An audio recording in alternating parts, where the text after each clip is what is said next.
Hello दोस्तों, last time हमने vector और 3D सदिश और द्विविम निर्देशांक ज्यामिति में कुछ चीज़ें पढ़ ली थी। मैं आपको एक बार रिकॉल करा देता हूँ और फिर उसके बाद हम थोड़ा सा नेक्स्ट चैप्टर आगे बढ़ा देते हैं।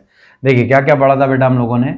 हमने पढ़ा था त्रिविम निर्देशांक में ये एक्स अक्ष होती है आपकी, ये वाई अक्ष होती है और ये आपका जेड अक्ष होता है। इस एक्स अक्ष के जो समीकरण होती है वो आपका वाई बराबर 0 और जेड बराबर 0 होता है। ठीक है बेटा। और ये आपका वाई अक्ष x बराबर 0 और z बराबर 0। इसी तरह से ये z अक्ष आपका जो x बराबर 0 और y बराबर 0 जिसको बोल रहे हैं आप, जैसे x अक्ष बोला तो x में क्या क्या गायब है आपका y और z, तो y इज इक्वल टू 0 और z इज इक्वल टू 0। इसी तरह से आप y बोल रहे हैं तो y में क्या क्या मिसिंग है, x और z, तो दोनों को 0 कर दिया आपने। इसी प्रकार z आपका z एक्सिस बोल रहे हैं तो z का अलावा बाकी दोनों गायब है, इसका मतलब x 0 और y 0। ठीक है। इसी प्रकार आपके पास x अक्ष पर अगर आप किसी बिंदु के निर्देशांक लिखेंगे तो कैसे लिखेंगे, x, 0, 0। y अक्ष पर अगर किसी बिंदु के निर्देशांक लिखेंगे तो 0, y, 0। और z अक्ष पर अगर आप किसी बिंदु के निर्देशांक लिखेंगे तो 0, 0, z। ये जो आपको दिख रहा है बेटा, इस प्लेन को हमने बोला था X Z plane. X Z plane यानी कि एक्स जेड समतल। इसका समीकरण था बेटा आपके पास y बराबर 0।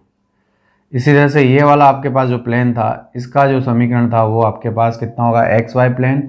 तो एक्स वाई में क्या गायब है बेटा, z, तो ये आपका z और इसको बोला था आपने एक्स वाई समतल। ठीक है बेटा। और ये आपका Z X Y Z plane,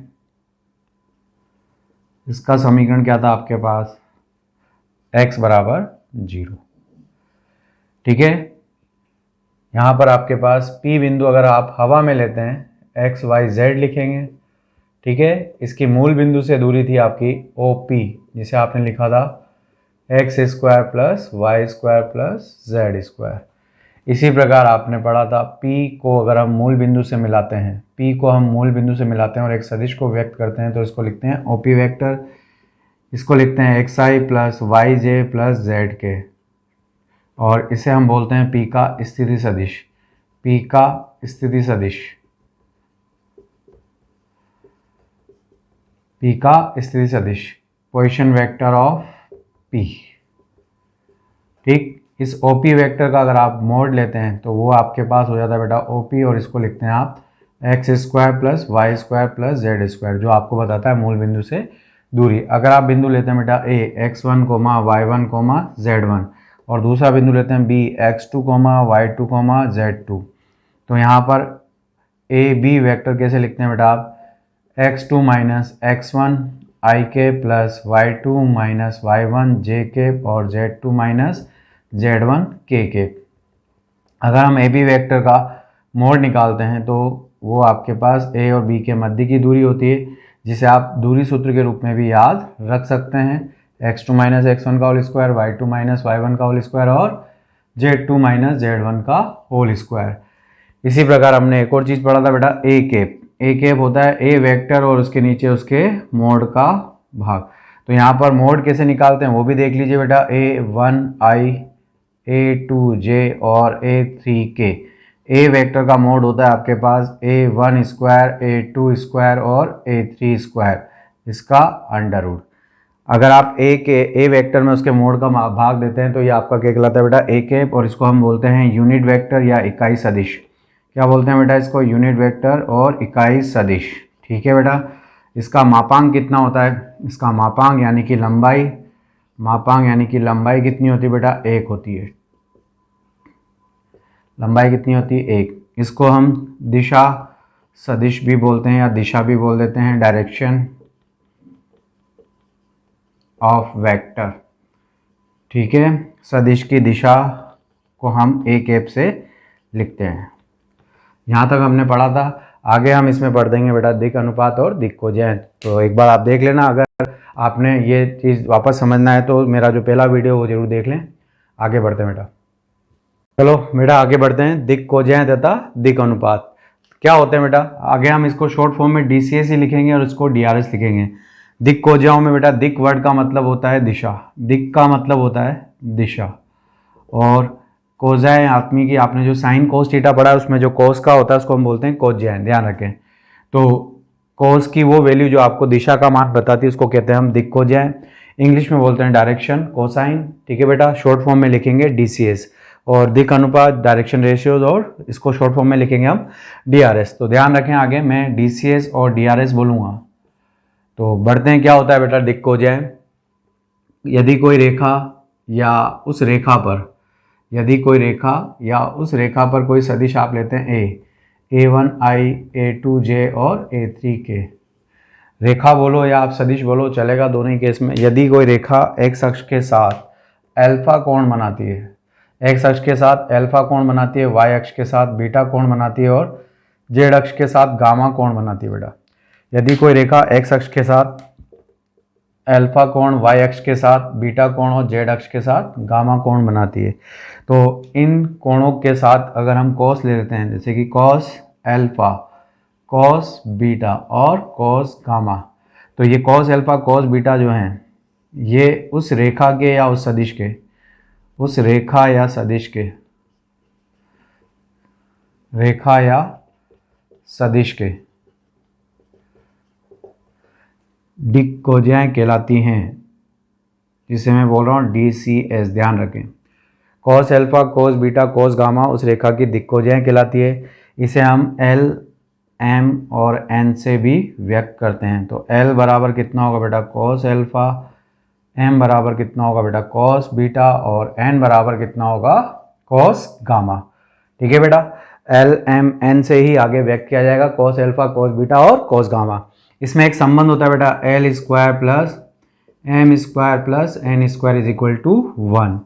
इसका मतलब cos square alpha cos square beta plus cos square gamma is equal to 1। याद रखें, अगर किसी रेखा की दिक्कोजाएं दी हुई हैं तो उसके L, M, N यानी कि कॉस अल्फा कॉस बीटा और कॉस गामा के वर्गों का योग कितना आएगा, 1 आएगा। तो राइट डाउन कर लीजिए बेटा। तो देखो बेटा आगे ये cos square alpha cos square beta cos square gamma आपको पता है 1 होगा। आगे एक इसमें सबसे पहला क्वेश्चन बन जाता है बेटा कि प्रूफ देट, या सिद्ध कीजिए, या sine square alpha sine square beta और प्लस साइन स्क्वायर गामा का मान जो होता है वो कितना होता है, 2 होता है। ये सवाल पूछा जा सकता है, तो ध्यान रखें डायरेक्ट आपको ये मान पता होना चाहिए। निकालते कैसे हो देख लीजिए। कोस और साइन में संबंध होता है, cos square alpha sign plus sine square alpha बराबर कितना होता है बेटा 1। तो यहाँ अगर आप देखें तो कोस स्क्वायर अल्फा को क्या लिख देंगे बेटा 1 minus sine square alpha, 1 minus sine square beta और 1 माइनस साइन स्क्वायर गामा। अगर आप यहाँ देखें कोस स्क्वायर अल्फा की जगह आप कितना लिख देंगे बेटा 1 minus sine square alpha, cos square beta की जगह लिख देंगे 1 माइनस साइन स्क्वायर बीटा, और कोस स्क्वायर गामा की जगह लिख देंगे 1 माइनस साइन स्क्वायर गामा। तो देखें 1 1 1 यहाँ पर 3 हो जाएगा, 1 इधर आके कट जाएगा तो कितना हो जाएगा 2। ये साइन स्क्वायर अल्फा उधर जाएगा तो प्लस का हो जाएगा, sine square alpha sine square beta और साइन स्क्वायर गामा। इसका मान कितना होता है बेटा 2, ठीक है। छाप लीजिए इसको। तो देखो बेटा एक प्रश्न बनता है आपके पास, यदि कोई रेखा किन्हीं दो अक्षों के साथ 60 डिग्री और 45 डिग्री कोण बनाती है तो उस रेखा का शेष तीसरी अक्ष के साथ कोण ज्ञात कीजिए। ध्यान रखिए किन्हीं भी दो अक्षों का मतलब x अक्ष या y अक्ष, साथ में z अक्ष के साथ कोण बताओ, या x अक्ष और z अक्ष के साथ दिया हो तो y अक्ष के साथ कोण बनाओ, या फिर y और z अक्ष के साथ कोण दिया हो तो x अक्ष के साथ कोण ज्ञात कीजिए। तो करना क्या है बेटा, मान लेता हूँ कि ये दो अक्ष हैं, उनमें से एक, माना ये दो अक्ष कौन सी हैं बेटा, माना ये दो अक्ष x तथा y हैं। तो फिर आपको क्या दिया हुआ है, प्रश्नानुसार आपको दिया हुआ है बेटा अल्फा बराबर 60 डिग्री और बीटा बराबर कितना 45 डिग्री, ठीक है बेटा। हम जानते हैं cos square alpha cos square beta और कॉस स्क्वायर गामा कितना होता है 1। Cos square 60 plus cos square 45 plus cos square gamma is equal to 1।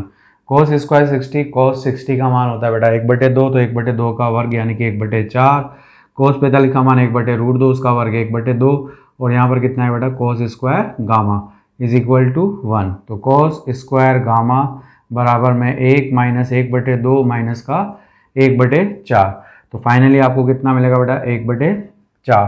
तो कॉस गामा कितना आ जाएगा बेटा, प्लस माइनस 1/√2। इसका मतलब गामा का मान कितना आ गया बेटा, अगर प्लस का 1/√2 लेते हैं तो 45 और माइनस का 1/√2 लेते हैं तो 135 डिग्री। तो तीसरी अक्ष के साथ कोण आएगा आपका 45 डिग्री और 135 डिग्री। राइट डाउन कर लीजिए बेटा। देखो बेटा दूसरा सवाल भी कुछ इसी तरह का है कि कोई रेखा आपके पास किन्हीं दो अक्षों के साथ 30 डिग्री और 45 डिग्री कोण बनाती है और उस रेखा का शेष तीसरी अक्ष के साथ कोण ज्ञात कीजिए।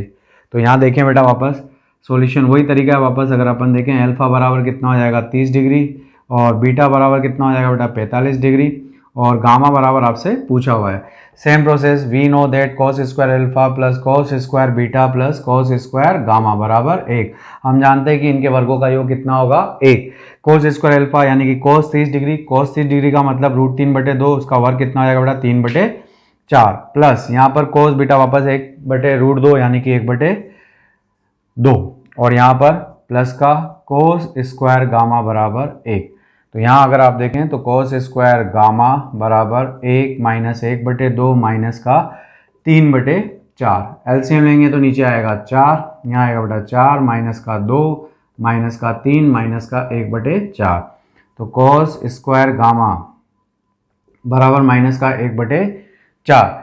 आप देखें किसी भी संख्या के वर्ग के सामने अगर ऋणात्मक संख्या लिखी और वो वास्तविक हो तो ऐसा संभव नहीं है।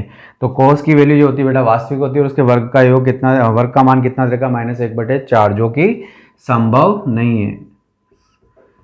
इसका मतलब क्या हुआ बेटा कि ऐसी कोई रेखा संभव ही नहीं है जो किन्हीं दो रेखाओं के साथ 30 डिग्री और 45 डिग्री कोण बनाए। समझ गए। और एक बात ध्यान रखें, जब मैं आपको प्रश्न देता हूं तो थोड़ी देर के लिए आप स्क्रीन को रोक लें और उस सवाल को खुद करें फिर सॉल्यूशन देखें। ठीक है बेटा, राइट डाउन कर लीजिए। चलो बेटा अब देखें इसी तरह से एक्स अक्ष, अगर आप देखते हैं तो बेटा एक्स अक्ष खुद के साथ कितना कोण बनाती है। एक्स अक्ष के साथ कोण बनाती है, कितना कोण बनाती है बेटा। कोई भी रेखा स्वयं के साथ 0 डिग्री या बोल सकते हैं पाई, दोनों ही कोण बना सकती है। इसी तरह से वाई अक्ष के साथ कितना बनाएगी बेटा 90 डिग्री और जेड अक्ष के साथ कितना कोण बनाएगी 90 डिग्री। ये आपका अल्फा हो गया, ये आपका बीटा हो गया और ये आपका गामा हो गया। तो जब आप एल का मान निकालेंगे यानी कि कॉस अल्फा यानी कि cos 0 का मान कितना होता है 1, एम यानी कि cos बीटा यानी कि cos 90 यानी कि 0 और एन cos गामा cos 90 कितना होगा बेटा 0। तो इसका मतलब एक्स अक्ष की DCS याद रखें, DCS मतलब दिक्कोजयं। एक्स अक्ष की DCS क्या हो जाएगी बेटा 1 0 और 0। ये भी याद रखें, मैंने भी आपको बोला 0 डिग्री भी ले सकते थे और आप पाई भी ले सकते थे। और कोस पाई का मान कितना होता है बेटा, कोस पाई का मान होता है -1। तो इसकी जगह -1 0 और 0 भी लिख सकते हैं। ज़्यादातर हम 1 0 ले लेते हैं और उसी से सवाल सोल्व करते हैं, पर ऐसा नहीं है, -1 0 भी हो सकता है। तो अब आगे मैं दोबारा इतना बड़ा नहीं लिख रहा हूँ, समझ गए होंगे आप लोग। इसी प्रकार वाई अक्ष के लिए हम लिख देंगे, वाई अक्ष खुद के साथ कितना बनाएगी 0 और बाकी दोनों के साथ कितना बनाएगी 90। तो वाई अक्ष की जो DCS हो जाएंगी वो कितना हो जाएगा बेटा 0, 1, 0। और इसी प्रकार जेड अक्ष की DCS कितनी हो जाएगी बेटा, जेड अक्ष खुद के साथ तो 0, बाकी दोनों के साथ यहाँ पर क्या आ जाएगा 90। तो यहाँ कितना हो जाएगा 0, 1। ठीक है बेटा, समझ में आ गया। एक्स अक्ष के LMN होंगे 1 0 0, वाई अक्ष के LMN होंगे आपके पास 0 1 0 और जेड अक्ष के साथ LMN होंगे 0 0 1। राइट डाउन कर लीजिए, आगे बढ़ते हैं। चलो दोस्तों अब आगे इसी सीरीज में बढ़ते हैं, दिक् अनुपात क्या होते हैं। तो देखिए 3 राशियां ABC, किसी रेखा के लिए 3 राशियां ABC जिनके DCS आपको पता है कितने हैं बेटा LMN। DCS कितने हैं LMN, DCS यानी कि L² plus m² plus n² is equal to 1 है। तो हमारे पास अगर किसी रेखा के DCS LMN हो और उसके सापेक्ष हमें 3 संख्याएं ABC इस प्रकार मिले कि उनका अनुपात अगर निकाला जाए DCS के साथ तो वो बराबर आ जाए। अनुपात ऊपर नीचे दोनों में से किसी भी प्रकार निकाल सकते हैं आप लोग, B/m और यहाँ पर C/n। क्या बोल रहा हूँ वापस ध्यान रखना, किसी रेखा के DCS अगर LMN है तो उनके सापेक्ष 3 संख्याएं इस प्रकार मिल सकती हैं जो इनके साथ समान अनुपात में हो। देखिए DCS का आपने दिक कोज्याएं, दिक कोज्याएं का आप क्या ले लें बेटा, दिक्वट ले लें, ठीक है। और यहाँ पर आप देख रहे हैं अनुपात आ रहा है, इसलिए इनका जो नामकरण रखा गया वो रखा गया दिक अनुपात। ऐसी राशियां जो LMN के साथ अनुपात में होती हैं उनको बोलते हैं दिक अनुपात। अब दोनों में फर्क क्या होता है बेटा, अगर आपके पास a square plus B square plus C square निकालेंगे तो वो 1 नहीं आएगा, ध्यान रखें। पहली बात, a square plus B square plus C square कभी भी आपका 1 नहीं आएगा। तो ये सबसे बड़ा अंतर है DCS और DRS में। अगर आप DCS को अगर DRS बोल देते हैं, DCS को अगर आप DRS बोल देते हैं तो इसमें कोई गलती नहीं है, क्योंकि हम DCS को हम DRS बोल सकते हैं। लेकिन अगर हम DRS को DCS बोलते हैं तो ये गलत हो जाएगा, इसलिए ध्यान रखें, DCS को तो DRS बोल सकते हैं लेकिन DRS को DCS नहीं बोल सकते, ओके। और जो DRS होते हैं वो कितने होते हैं आपके पास, इनफाइनाइट्स। कितने होते हैं, इनफाइनाइट्स, बहुत सारे होते हैं। किसी रेखा के DRSS बहुत सारे हो सकते हैं, लेकिन जो DCS होते हैं वो यूनिक होते हैं, अद्वितीय होते हैं। क्या होते हैं बेटा आपके, अद्वितीय, यानी कि बहुत सारे नहीं होते हैं। अगर आपने एक बार किसी रेखा के DCS निकाल लिए तो वो बार बार वो चेंज नहीं होंगे, लेकिन DRSS बहुत सारे हो सकते हैं। जैसे मान लो आपने अगर किसी रेखा के DRS 2, 3 और 4 बोल दिए हैं, तो आप इस तरह से इसके अनुपात में जितनी भी संख्या निकाल सकते हो। जैसे 3 से गुणा कर दिया तो कितना आ जाएगा बेटा, 6, 9, 12, तो ये भी इसके DRS होंगे। मान लीजिए आपने 1/2 से गुणा कर दिया तो 1, 3/2 और 2, ये भी आपके क्या होंगे, DRS होंगे। तो इस प्रकार किसी रेखा के आप जितने चाहो उतने DRS निकाल सकते हो अगर एक आपको मिल चुके हैं तो इसीलिए DRS कितने होते हैं, इसमें अनंत होते हैं। और DCS कितने होते हैं बेटा आपके पास, यूनिक होते हैं। चलो लिख लो बेटा। देखो बेटा, अभी अपन ने थोड़ी देर पहले स्थिर सदिश को देखा था कि एक बिंदु P है जो अपन ने लिखा था XY Z, और यहाँ से अपन ने इसके लिए सदिश बनाया था OP वेक्टर। क्या बनाया था बेटा, OP वेक्टर। अगर मैं इसको आगे रेखा की तरह बनाऊं तो सदिश और रेखा में मैंने आपको बताया था कि दोनों के केस में अपन इनके DRS पढ़ सकते हैं। तो इस सदिश को अपन कैसे लिखेंगे बेटा, OP vector is equal to XI plus YJ plus ZK। यहाँ पर अगर आप देखें तो मैं इधर इस रेखा पर ये लंब डालूं और ये वाला बिंदु कितना ले लूँ, यहाँ पर अल्फा कोण है आपको पता ही है, x अक्ष के साथ। तो यहाँ से ये दूरी कितनी होगी, x, क्योंकि इसके निर्देशांक कितने होंगे बेटा, x, 0, 0, ठीक है। और ये दूरी क्या हो जाएगी बेटा, OP। तो इस त्रिभुज में ये 90 डिग्री है, 90 के सामने वाली भुजा कर्ण हो जाएगी आपकी, और अल्फा यानी कि ये आपका लंब हो जाएगा, ठीक है। तो यहाँ पर अगर आप देखें तो इस त्रिभुज में अगर मुझे बोला जाए कि भाई कोस अल्फा निकालो, तो कोस अल्फा कितना आ जाएगा बेटा, हाँ, कोस अल्फा कितना हो जाएगा आपका x बटे में OP, x बटे में OP। तो x बराबर कितना हो जाएगा बेटा, OP कोस अल्फा। ये दो बातें समझ में आ गई बेटा। इसी तरह से अगर आपके पास x अपॉन OP और x इज इक्वल टू कितना हो गया, OP कोस अल्फा, ठीक है। सेम ऐसे अगर हम देखेंगे तो बेटा कोस बीटा कितना हो जाएगा आपके पास, y अपॉन OP, और कोस गामा कितना हो जाएगा, z अपॉन OP, ठीक है। तो कोस अल्फा, कोस बीटा और कोस गामा आपको यानी कि LMN क्या मिल गया बेटा, L आपको मिल गया x अपॉन OP, M क्या मिल गया बेटा, y अपॉन, क्योंकि कोस बीटा ध्यान रखना m होता है और कोस गामा कितना होता है n, तो m कितना मिल गया बेटा OP, और n कितना मिल गया बेटा z अपॉन OP। यहाँ से अगर अपन रिलेशन निकाले बेटा तो L अपॉन x बराबर 1/OP, m बटे y बराबर 1/OP, और n बटे में z बराबर कितना, 1/OP। इन तीनों रिलेशन में अगर आप देखेंगे तो L बटे x, m बटे y और n बटे z आ गया। थोड़ी देर पहले हमने पढ़ा था कि L के बटे में जो संख्या आपको मिल रही है उन्हें हम बोल रहे हैं DRS। तो इसी तरह से अगर आप यहाँ देखें L M N के बटे में क्या मिल रहा है, x y z, तो यहाँ पर x y z क्या हो गया बेटा, DRS हो गए। क्या हो गए, DRS। तो इससे हमें क्या पता लगा, यदि कोई सदिश हम लिख रहे हैं तो उसके जो i j k के गुणांक होंगे, ध्यान रखें किसी भी सदिश के i j k के गुणांक i जे और के जो गुणांक होते हैं वह उस सदिश के DRS होते हैं। ध्यान रखें, बहुत इंपॉर्टेंट चीज़ है, बहुत काम आने वाली है।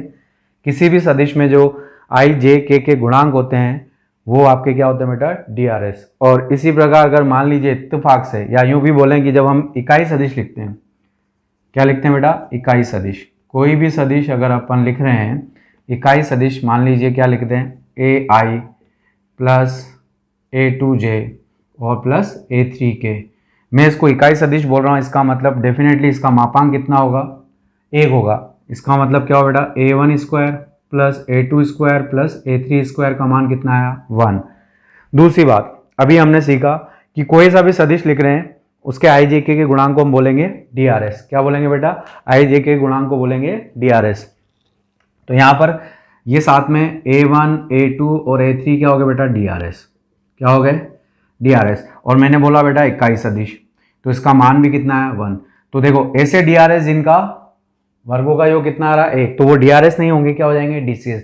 थोड़ी देर पहले मैंने बोला था कि आप DCS को DRS बोल सकते हैं, तो डेफिनेटली ये DRS होने के साथ साथ क्या हो गए, DCS भी हो गए। तो हमें क्या पता लगा, अगर कोई सदिश लिख रहे हैं आप और उसके i, j, k के गुणांक हैं तो वो तो क्या हो जाएंगे बेटा, DRS। क्या हो जाएंगे, DRS। और अगर वो यूनिट वेक्टर में लिखा हुआ है तो वहां पर डेफिनेटली क्या होगा, जो i, j, k के गुणांक होंगे वो आपके पास क्या हो जाएंगे, LMN हो जाएंगे, यानी कि DCS हो जाएंगे। बोलो भाई, बात समझ में आई। ध्यान रखें, आगे बहुत इंपॉर्टेंट पार्ट है, ये बहुत काम आने वाला है। मेरे ख्याल से ये सारी बातें आपको समझ में आ गई होगी, कैसे निकाला मैंने। मुद्दे की बात ये याद रखें, अगर सदिश ले रहे हैं तो उसके i, j, k के गुणांक कितने होंगे, DRS। और अगर आप इकाई सदिश ले रहे हैं तो उसके जो गुणांक होंगे वो क्या होंगे, DCS। राइट डाउन कर लीजिए बेटा। देखो बेटा, अगर किसी रेखा के DRS ABC दिए हों, क्या दिए हों, ठीक है। और जब DRS हैं तो इसका मतलब इसका मान कितना है, 1 नहीं मान रहे, तो हमें उसके DCS बताने हो।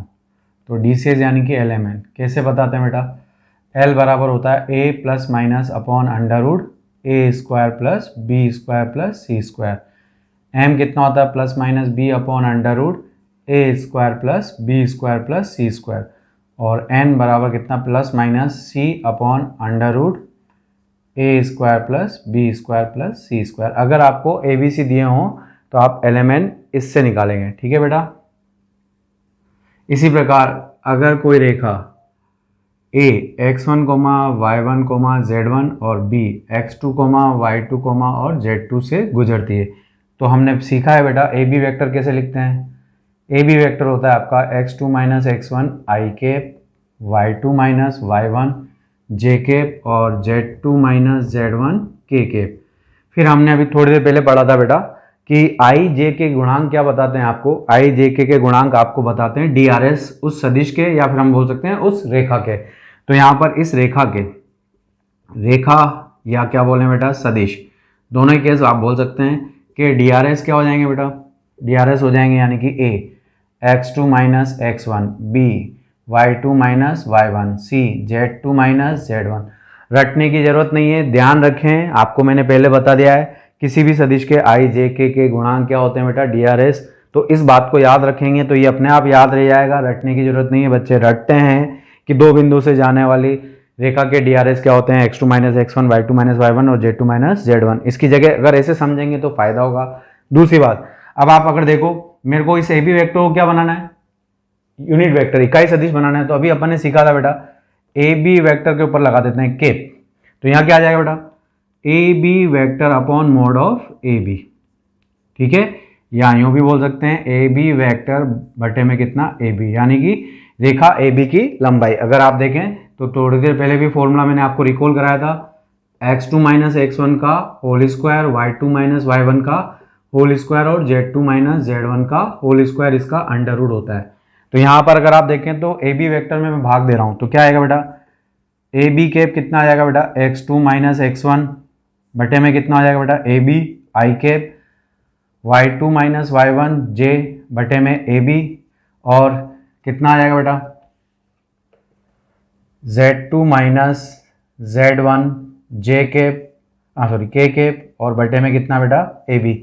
थोड़ी देर पहले भी बताया था कि इकाई सदिश के जो गुणांक होंगे वो आपको LMN बताएंगे, यानी कि DCS बताएंगे। तो इसका मतलब रेखा AB या यूँ बोले सदिश AB के DCS यानी कि LMN, L क्या हो जाएगा बेटा x2 minus x1 upon AB, M बराबर कितना हो जाएगा बेटा y2 minus y1 upon AB और N बराबर कितना हो जाएगा बेटा Z2 minus Z1 upon AB। तो आपको ध्यान रखना है, अगर आपको दो बिंदु दिए जाते हैं तो उसके DRS कैसे निकालते हैं, DCS कैसे निकालते हैं और हम उसको सदिश के साथ कैसे जोड़कर निकाल सकते हैं। ये चीज़ आपने सीख ली होगी, उम्मीद है आपको ये समझ में आया होगा। चलो आगे बढ़ते हैं, छाप लो बेटा। देखो बेटा, रेखाओं के मध्य का कोण, जब आपको क्या दे रखे हो बेटा DCS और DRS। तो मान लेते हैं एक रेखा है जिसके DCS मान लेते हैं L1, M1 और N1 और DRS क्या है बेटा A1, B1 और C1। ऐसे दूसरी रेखा है जिसके DCS क्या है बेटा आपके पास L2, M2 और N2 और DRS क्या है बेटा आपके पास A2, B2 और C2। ठीक है बेटा, तो यहाँ पर इनके मध्य का कोण कितना हो जाएगा, फॉर्मूला होता है बेटा cos थीटा बराबर A1, A2, B1, B2, C1, C2 बटे में कितना आएगा बेटा A1 का स्क्वायर प्लस B1 का स्क्वायर प्लस C1 का स्क्वायर और A2 का स्क्वायर प्लस B2 का स्क्वायर प्लस C2 का स्क्वायर। ये तो किसके पदों में हो गया बेटा DRS के पदों में। किसके पदों में DRS के पदों में। अगर इसी तरह से अगर LMN दिया होता तो क्या लिखते बेटा L1 L2 M1 M2 plus N1 N2। ये किसके पदों में हो जाता बेटा DCS के पदों में। किसके पदों में हो जाता DCS के पदों में हो जाता। तो इस तरह से आपके पास DRS और DCS के पदों में कोण आ गया। अब इसमें देखो एक चीज़ और ध्यान रखें, रेखाएं लंबवत हों, रेखाएं लंबवत के लिए ध्यान रखें, मैं आगे ऐसा सिंबल लिखूंगा बेटा परपेंडिकुलर। रेखाएं अगर लंबवत है तो डेफिनेटली थीटा का मान कितना है 90 डिग्री। थीटा का मान कितना है 90 डिग्री। तो cos थीटा कितना हो जाएगा 0। अब आप देखो इसको cos थीटा को 0 कर दोगे तो नीचे वाला नंबर इसके साथ 0 हो जाएगा। इसका मतलब इस केस में क्या आ जाएगा बेटा A1 A2 B1 B2 plus C1 C2 कितना होगा 0। ये हो गया आपके, यानी कि उनके DRS के गुणनफल का योग कितना होगा 0। और अगर इसी तरह से LMN दिया होता तो क्या आता बेटा L1 L2 M1 M2 और N1 N2 बराबर कितना होता 0 होता। ठीक, ऐसे ही रेखाएं यदि क्या होता आपके पास, रेखाएं समांतर होती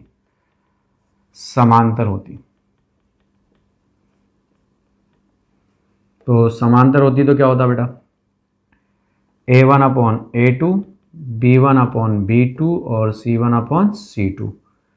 इसी तरह से अगर LMN दिया होता तो L1 upon L2 M1 upon M2 और N1 अपॉन N2। ध्यान रखें रेखाएं लंबवत होगी तो ये कंडीशन आएगी, रेखाएं समांतर होगी तो ये आएगी। अब एक और चीज़ समझें आप, हमने देखो सदिशों के मध्य कोण निकालना अभी नहीं सीखा, आगे तो मैं सिखाऊंगा इसे, पर अगर आप देखें तो अपन को पता है इस दिशा में कोई एक सदिश अगर हम लिखना चाहें तो देखिए ABC दिया हुआ है, मैंने आपको बताया था अगर ABC दिया है तो इस दिशा में अगर अपन एक सदिश ले लें जिसको मैं बोल देता हूँ बेटा सदिश L1 सदिश या कुछ और ले लेते हैं वेक्टर 1।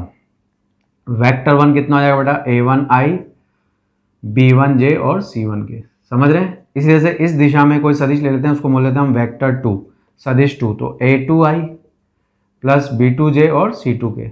ऐसा क्यों लिख पा रहे हैं, थोड़ी देर पहले हमने समझा था कि इस रेखा के अनुदिश किसी एक सदिश के जो DRS होंगे वही हम IJ के कंपोनेंट के साथ लिख देते हैं। तो आप अगर समझना चाहें तो ये जो कोण है ये इन दो सदिशों के मध्य का भी कोण हो गया। और अगर आपको सदिश दिया हुआ है और आपको कोण निकालना है तो आपको सदिश के किसी फॉर्मूले की जरूरत नहीं है, आप डायरेक्ट ये वाला फॉर्मूला यूज कर सकते हैं।